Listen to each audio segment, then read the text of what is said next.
अरे कहाँ बाड़ू हो? अरे कुछ खाए के मिली? हाँ आओ तनी। अरे तनी एगो रील बनाओ तनी। अरे तोरे रीली के जोक है का रे? तो गिरलिया खाए के दिला का रे? कमानी हम खियावे नहीं हम ते खाली दिन भर वीडियो वीडियो वीडियो कैले रहले। देखत नहीं आज ते कैसे वीडियो बनावे ले। हाँ तो ठीक बा, देख ली कैसे रहुआ रोको तनी। हम बनाए वीडियो तो बनाई।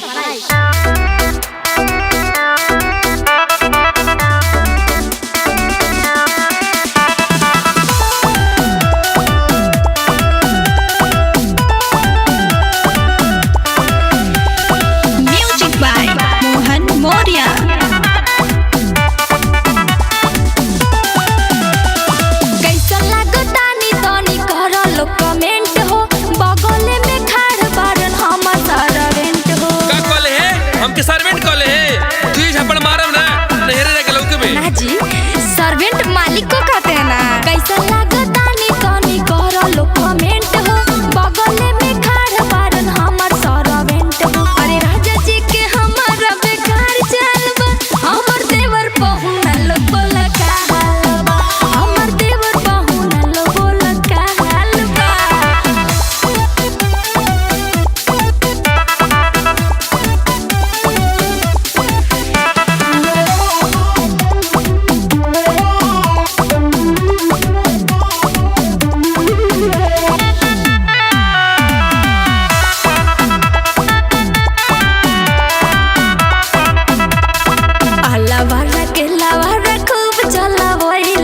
सोशल मीडिया पे खूब वायरल कर रहीला। दिनवा भर वीडियो कैले रहले। देखत आज तक कैसे वीडियो बनावत ले। हां तो देख लिया, हमार तो देवर पौना लोग बटला ही बना।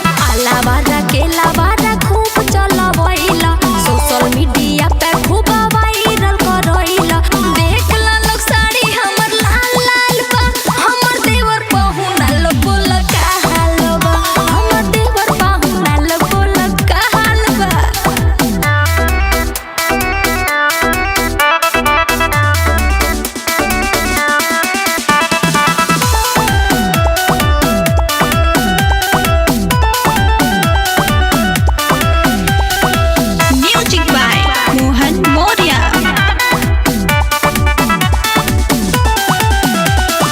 बचपन के प्यार के भूल हो तू गइला, इंस्टा हो रील पर ट्रेंडिंग में लइला। ए बाप में कितना का बीमारी पकड़ लेले बा, हमर घर बर्बाद होई तो हो। अरे का जी, यही से हमर मन बहलेला न। आई देखी ना कितना लाइक कमेंट मिलल बा। बचपन के प्यार के भूल तू हो गइला, इंस्टा या रील पर ट्रेंडिंग में लइला। होरा करी तो हम से बार बार बा, हमर देवर पहुनल बोल का हालबा, हमर देवर पहुनल बोल का हालबा।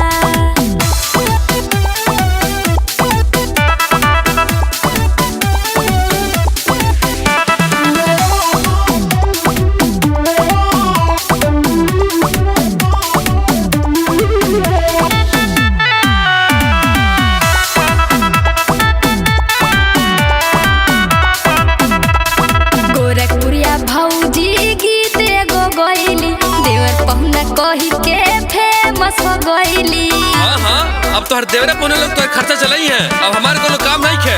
अरे ना जी, ऐसन बात नहीं खे। उ त हमर सोना मोना धनिया पुदीना हम लोग ना हो। गोरखपुरिया भौ